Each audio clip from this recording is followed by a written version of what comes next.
sobre sacrificando a boiada. Quando nós observamos o contexto, me permita contextualizar a Bíblia, pois eu não sei falar de outra coisa, e se eu vou falar da Bíblia, os irmãos já conhecem, porém, da minha forma eu falarei. Quando nós observamos o contexto como um todo de Israel, os irmãos hão de convir que Israel viveu cerca de 430 anos na terra do Egito. E em síntese, os irmãos hão de convir que todo aquele período Israel não tinha intimidade com Deus, tendo em vista que aquela geração, na sua maioria, da saída do Egito, ou no total, nasceu no Egito. E nascendo no Egito, queira que não, a cultura, a deidade, os costumes, mesmo em terras diferentes, queiram que não, eles foram impregnados. E os irmãos sabem que o Egito era um país politeísta, que adorava vários deuses, e Israel não tinha esta intimidade e um relacionamento com Deus. Então, quando Deus vai tirar o povo do Egito, debaixo do sofrimento que estava, a Bíblia diz que Deus tira o povo com um braço forte. A primeira coisa que Deus faz, antes de tirar, motiva o povo. Aqueles milagres foi Deus motivando o seu povo a acreditar e conhecendo quem ele era, para a partir dali não ter mais dúvida. Depois que Deus move o coração do povo, e o povo agora sabe quem é Deus, então a Bíblia diz que Deus vai provar o povo para saber o que estava no coração dele. Então Deus tira o povo, motiva, tira do Egito e leva para a terra prometida. E para que o povo não desistisse por conta da guerra, se fosse pelo país dos filisteus, que era uma questão de dias, Deus leva pelo deserto. Então é no deserto que Deus prova o povo para saber o que o povo queria. Então, quando Deus tira o povo do Egito, Israel, a Bíblia diz que depois de 3 meses já havia murmuração, e não eram poucas, mas Deus mesmo assim quer entrelaçar um relacionamento de valores com o povo, um relacionamento de intimidade para honrar o que prometeu a Abraão, a Isaque e a Jacó. Então, o Êxodo capítulo 24, Deus pede que Moisés transmita uma proposta sua ao povo. E qual era a proposta? O relacionamento, a intimidade. Então, Moisés propõe ao povo o que Deus havia falado, que queria entrelaçar-se com o povo com base na fidelidade. Então, é quando o povo unanimemente aceita em um som só, diz a Moisés que está de acordo com este relacionamento. Então, o capítulo 24 é fechado com sangue de novilho, e aonde o povo agora vai viver este relacionamento.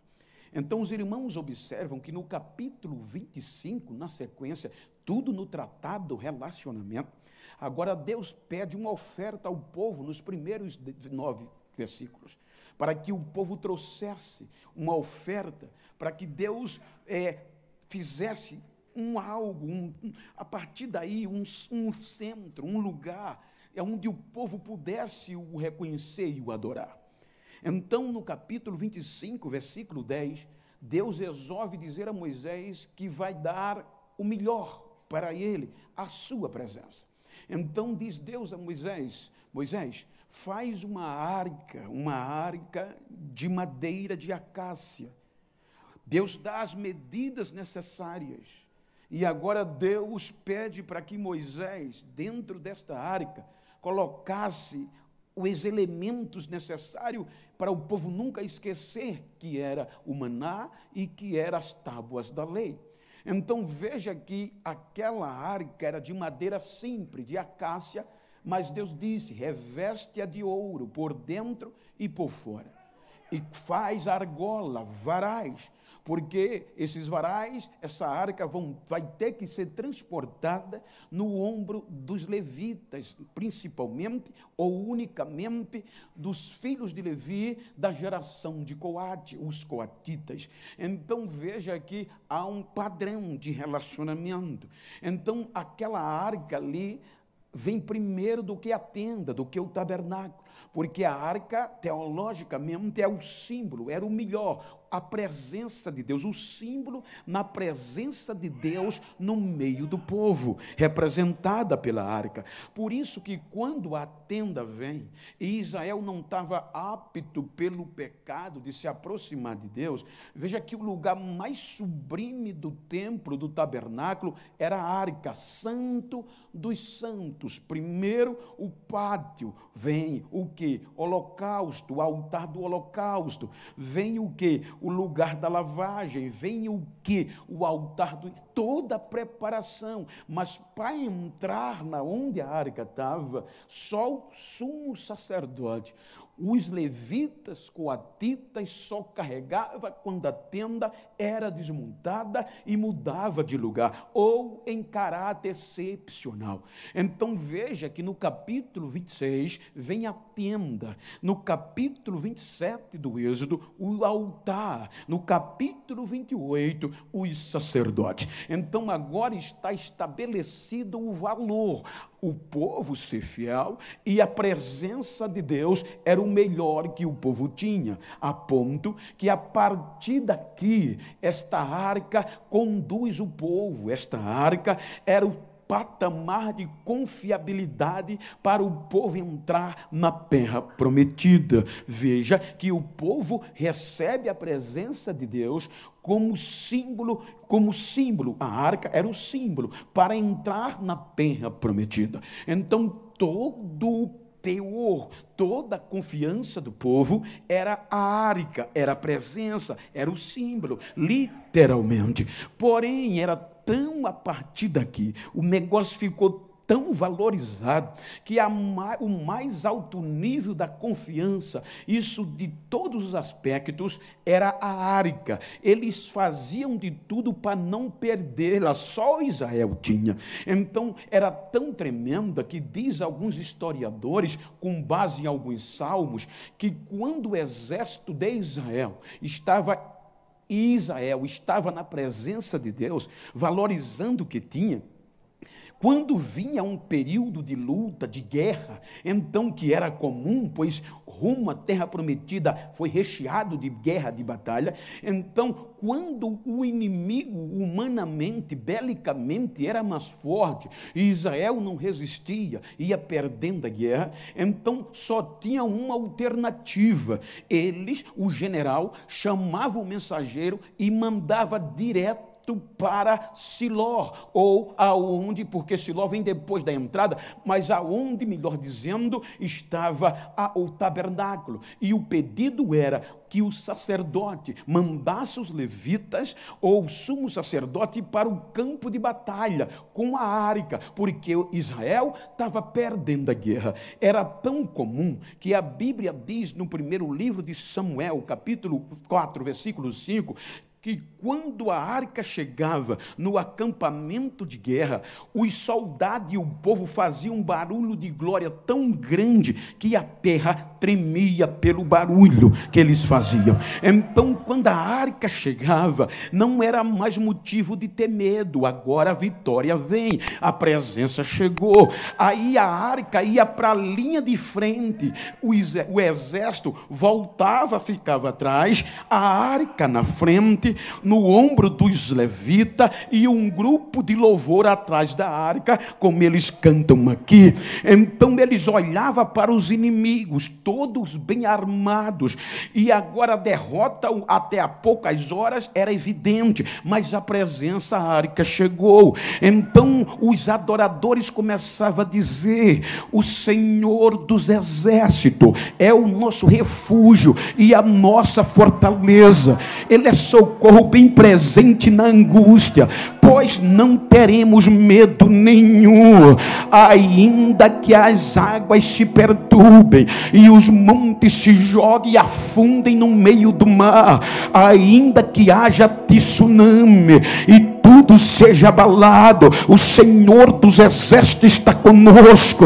Ele é o nosso refúgio e a nossa fortaleza. Ora, há um rio cujas correntes alegram a cidade de Deus, o santuário do Altíssimo, e Deus habita no meio dela, e ela não vai ser abalada. Ele vai trazer ajuda até pela manhã. Vocês vão ver, não tenham medo. Aí, enquanto eles adoravam, Deus entrava no meio do exército inimigo e fazia eles brigarem com eles mesmos. Em vez de atacar Israel, um aliado se voltava contra o outro, e do outro lado Israel só glorificava vivendo. Aí os adoradores diziam: nosso Deus levantou a voz e a terra se derreteu. Ele acaba com a guerra até o final da terra. Venham ver, venham. Eles olhavam para o exército e diziam: venham ver o que o nosso Deus está fazendo na terra. Ele vai acabar esta guerra. Ele está quebrando o arco, ele está cortando a lança, ele está jogando o carro do adversário no fogo. Não tenha medo, tenha calma e sabei que ele é Deus e guerreia as vossas guerras. A confiança da presença. Você vai observar que a partir daqui, a arca protagoniza os grandes eventos. A ponto que quando eles chegam no penúltimo desafio, Jericó, o temor já tomava conta do povo. Veja aqui uma prostituta, uma mulher sem valor, a dona do prostíbulo, a pior de todas. Quando ela sabe e recebe aqueles espias, veja que ela vai buscar uma história. Ela sabia a história não recente, mas desde o começo, 40 anos. Veja que ela, em síntese, ela diz: olha, todo mundo aqui em Jericó e nas adjacências, ninguém está querendo mais viver. Não tem mais ânimos no coração do povo. Qual é o motivo? Porque todo mundo aqui sabe quem é o Deus de vocês. Sabe como Deus abriu o mar vermelho e fez vocês passar enxuto, ao pé enxuto? Como vocês venceram a guerra por meio da sua presença? Até Sion e Og, os piores reis que todo mundo temia, foram nada diante de vocês. Então aqui ninguém tem coragem de viver, porque todos sabem que o Deus de vocês é Deus em cima no céu e é Deus embaixo na terra.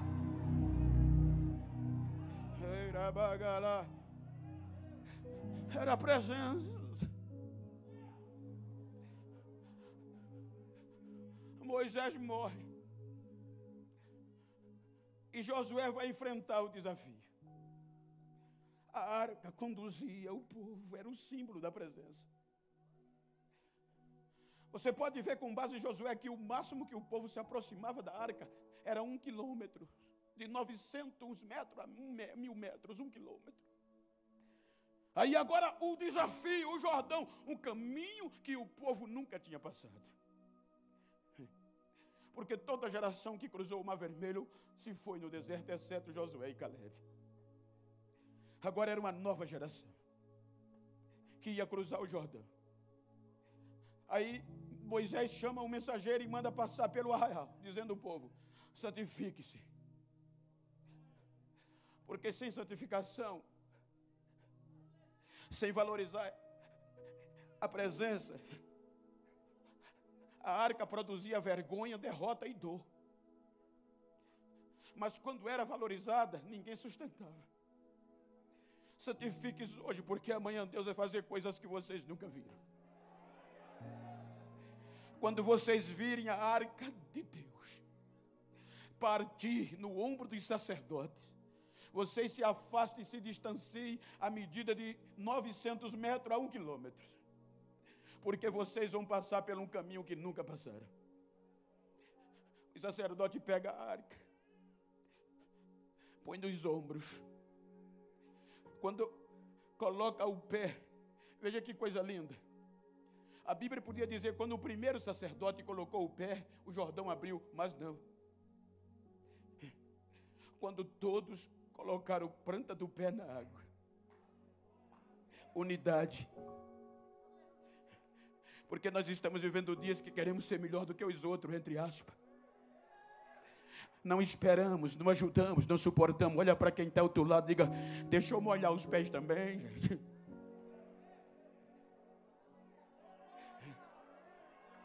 Se quiser me olhar o pé sozinho, gente, não vai abrir, não vai dar certo.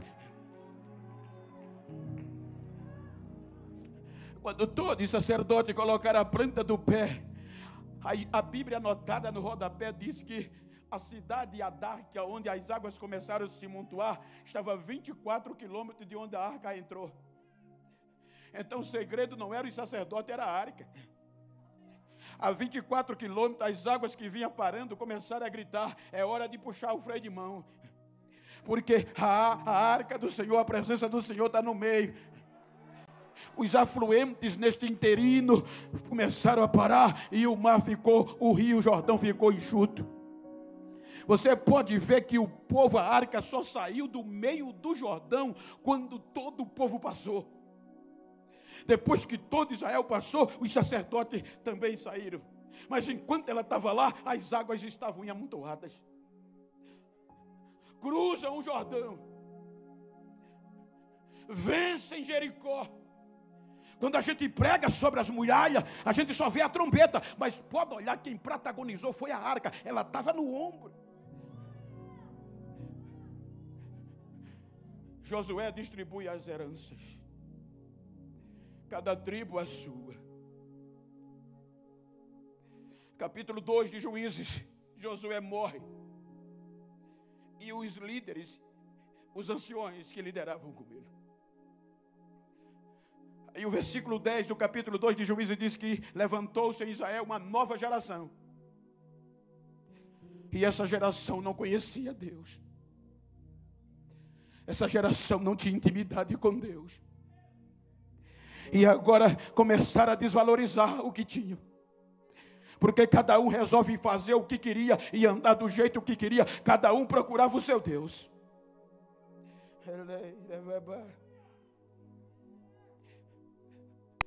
Agora a arca de Deus estava em Siló. Eles sabiam o que valorizava, mas não levaram em conta a história. Os responsáveis para reverenciar e manter o povo aceso se corromperam. Os filhos de Eli, diante da arca, o símbolo, começaram a roubar, se corromper. E o sumo sacerdote soube e não tomou providência. Aí vem a guerra. Aí vem os filisteus. E os filisteus travam a guerra contra Israel. E eles vão para a guerra. No primeiro embate, 4.000 soldados israelenses perdem e morrem. Aí eles lembram da história da arca, de como era suficiente. Só lembraram na hora da crise. Aí mandaram o mensageiro dizer a Eli que mandasse a arca.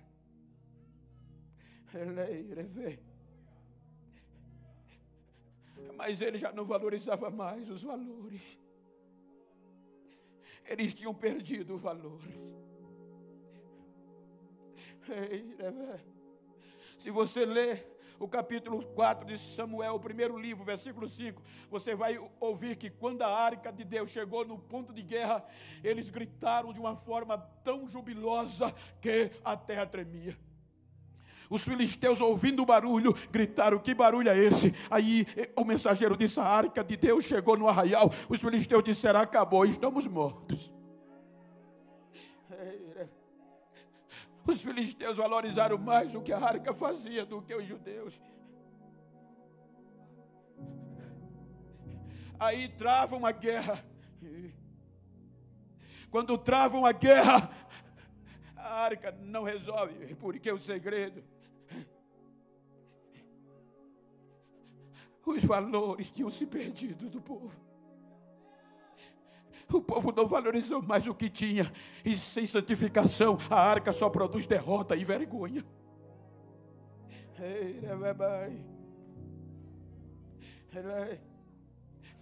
Israel perde a batalha, a guerra.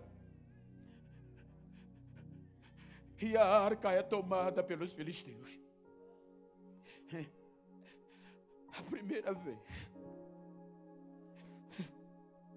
que Israel perdeu este valor, o maior que tinha, a presença. Você vê que um mensageiro, diz a Bíblia, desertou da guerra, fugiu para Siló.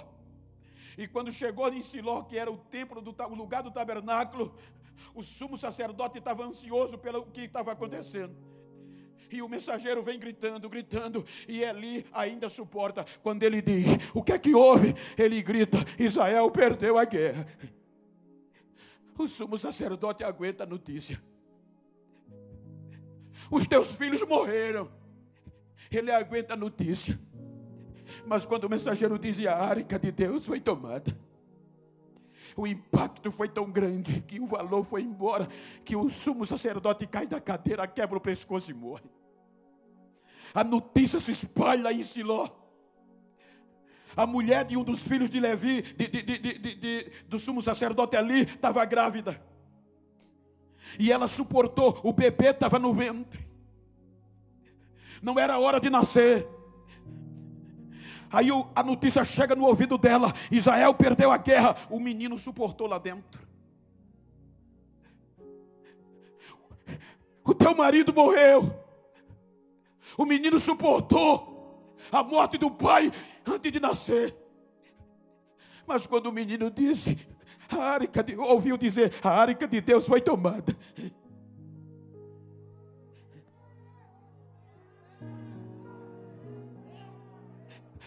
a Bíblia diz que a mulher começou a ter contrações.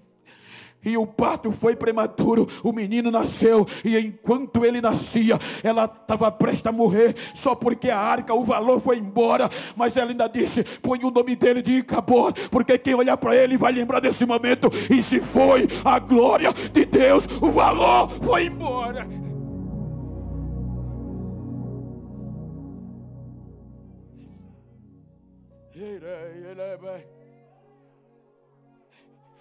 Israel perdeu este valor.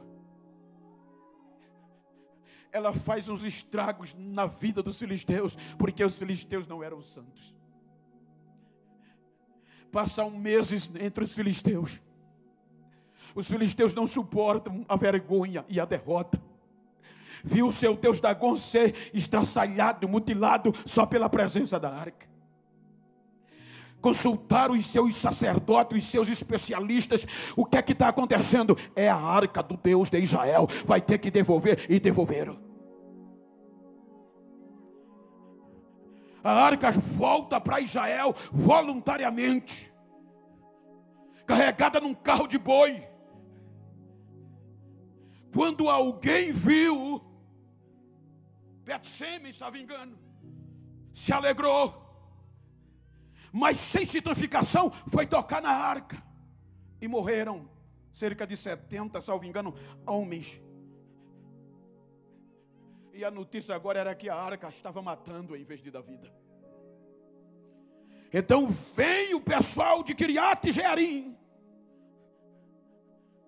Aminadab, sumo sacerdote, recolhe a arca. Mas ela não volta para Israel. Saul reina aproximadamente um pouco mais de 40 anos e não liga para restaurar, para resgatar os valores. Ele confia na coroa. Saul morre e Davi começa a reinar em Hebrom e em todo Israel. Quando Davi se torna rei em todo Israel, fazia 70 anos que a arca estava abandonada.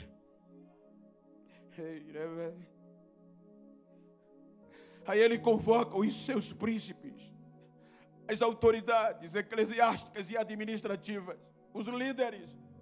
Ele faz uma reunião com os obreiros e diz, é hora de resgatar o valor.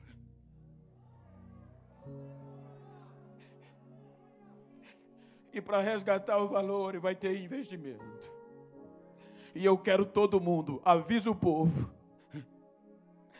E faça, vou usar o termo, uma consulta pública. E o povo decidiu que estava de acordo. Aí Davi investe muito dinheiro. Carros, animais, para conduzir, louvor. Primeiro cortejo vai sair da casa de Abinadab. E quem são os responsáveis pela arca? Uzá e sua família. Prepararam tudo. Botaram a arca em cima do carro. Mas o acerto não era esse com Deus. Quer ser cheio da presença, filho? Vai ter que carregar, sentir o peso. O acerto era que a arca tinha que ser carregada no ombro dos sacerdotes. Ei, obreiro, quer ver as coisas acontecer, tem que sentir um peso. Não é só a gravata, não é só o nome, não é só o terno. Não é só o nome. Hoje a onda é ser famoso, porque quanto mais famoso, mais agenda, quanto mais famoso, mais foto, quanto mais agenda, mais alto o cachê. Mas não foi isso que faz a diferença. O que faz a diferença é o ombro, é o peso, é a arca em cima do ombro, é a presença.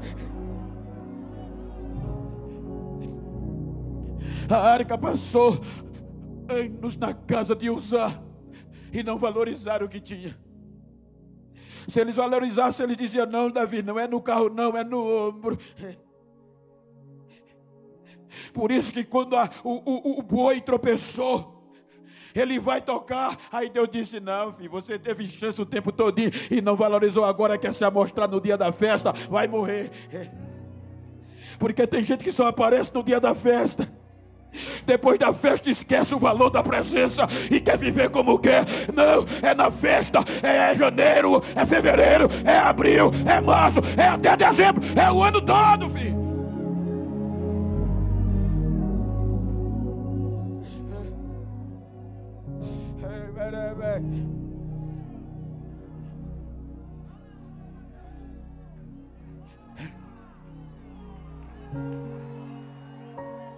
Primeiro cortejo,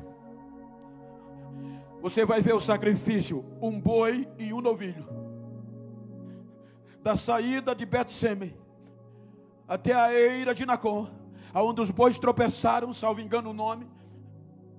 O único sacrifício foi um novilho e um touro. Quando Uzá morreu, o coração de Davi raiou, porque agora a arca continuava matando. Mas não era a arca, era a falta de santificação. Era a falta de reverência. Tinha louvor, tinha banda, tinha orquestra, tinha obreiro, mas não tinha santidade. A presença não estava, só estava o cambuco, só estava o caixão, mas a presença não estava. Não é o caixão que faz a diferença, é a presença, é a presença.